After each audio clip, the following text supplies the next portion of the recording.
Hello everyone, welcome to the Eduqas channel.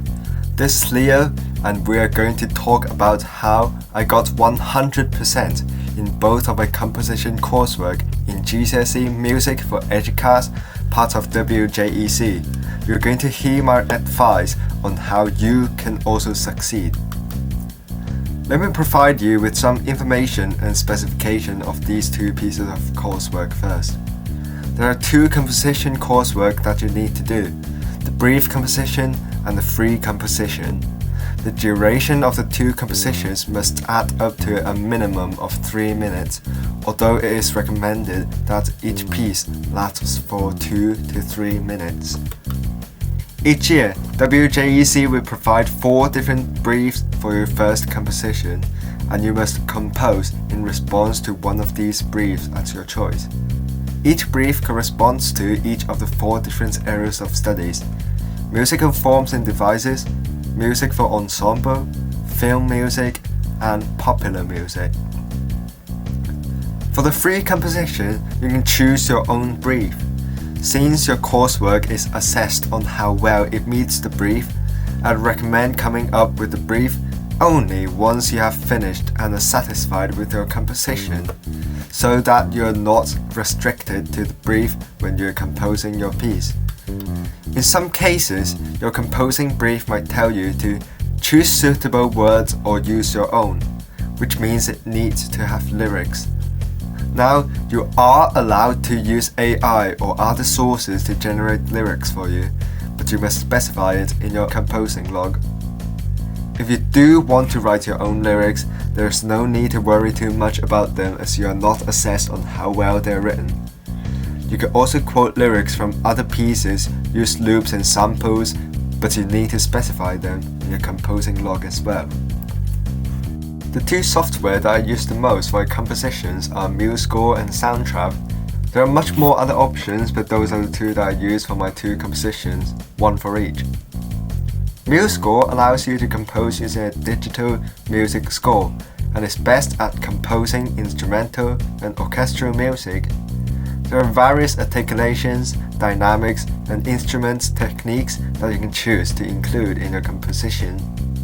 However, it might be hard for some of you if you struggle with music theory. Soundtrap, on the other hand, gives you a library of samples and loops to use. Its range of effects available are much more diverse than that of MuseScore, such as 3D effects, overdrive, fading in and out, and much more. It allows you to connect to a microphone, guitar amps, and media devices like an electric keyboard, which is helpful if you want to improvise on your instruments in your composition. That's why I'd recommend using Soundtrap for popular music and other vocal music. But one big disadvantage that I found with Soundtrap is that you cannot have dynamic or tempo changes.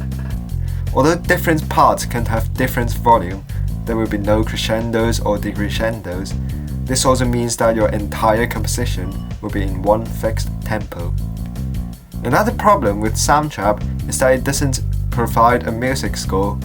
This means you have to complete a detailed description for your coursework, which is quite time-consuming. Of course, you can use other software that you find useful, and no one is stopping you from using more than one.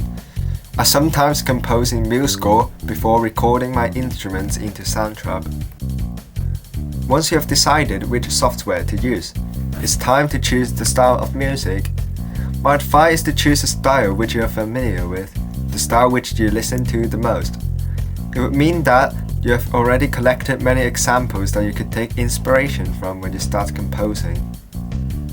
The next step is to choose the instruments. You should choose instruments that are typical of your style of music, though fusion music is welcome as long as it meets the brief well. Once again, choose instruments that you are familiar with over those that you aren't. This ensures that you don't compose a part that's too difficult or even impossible to play in real life. Then I will decide the tempo of the piece. Choose a tempo that's suitable for the mood that you are trying to convey, and you can find out the BPM by tapping your desired tempo on Soundtrap or other online metronomes like Musica. Choosing a key is very important, especially if you want to record your part. Choose a key that you're comfortable to play or sing and compose in, as a difficult key would only complicate the process of doing your coursework. Now you can start composing. Personally, I like to compose section by section, phrase by phrase, and instrument by instrument. I start with one short phrase of the melody, then adding other instruments to harmonize and support it. After completing each phrase or each section, I would have a listen to it to ensure that the part fits together the way I intend to. When you move on to a new section, you need development. This is one of the 3 aspects that Eduqas assess for. To do this, you can change the texture, tempo, harmony, key, also called modulation, the roles of each instrument, the techniques that each instrument use, or a combination of these elements. How you develop your sections depends on the style of music. For instance, there's often a modulation in a sonata, and there's often layering in texture in a popular song. Collect ideas by listening to your style of music and learn from how other composers develop their pieces. Development is also required if a particular section of your piece occurs more than once.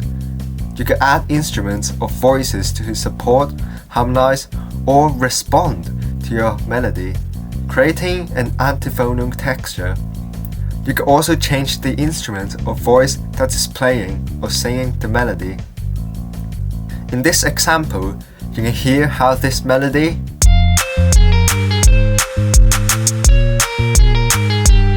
could be supported by a keyboard,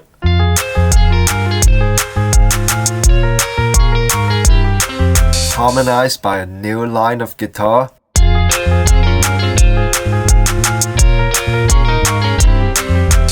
and responded by a synthesizer.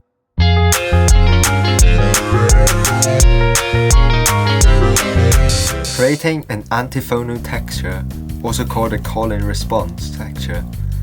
This is how you should develop your piece.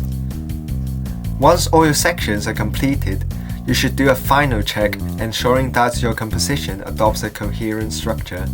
First by listening to the whole piece, then to each individual instrument one by one.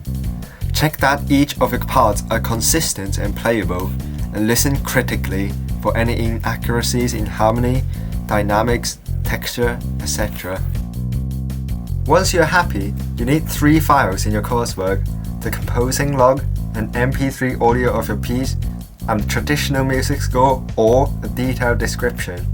The detailed description, only required if you're using Soundtrap, could be a written account or an annotated screenshot. Outline or annotate the melodic and chordal features of your piece, telling the assessor how you gave technical control of different music elements. Last but not the least, do not forget to complete your composing log. As I said before, you need to declare the use of any samples, loops, AI, or anything that are not your original work. You need to tell your examiner the process of your composition, which includes where you found your inspiration, how your teacher or tutor helped you, and what software you used and why. If part of your piece is not from a computer output and is performed by someone else other than yourself, you might need to describe the process of how this was completed as well in your composing log.